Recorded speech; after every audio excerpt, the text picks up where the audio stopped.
It's many times that we hear the success of people that we don't know what's behind the hours of practice and the years and the decades sometimes.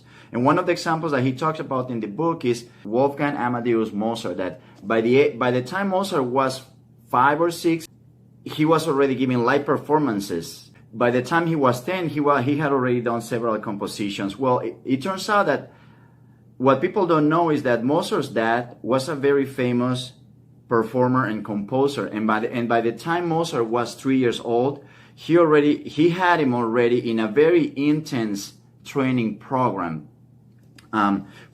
for composition and performing. The compositions that Mozart did by the time he was 5 or 10, they say they were not really, they were actually rearrangements of other composers. They were not really like pieces of art like a lot of people think, you know. They were for violin and piano. But it turns out that until 2 decades after he started composing is when he created his best works.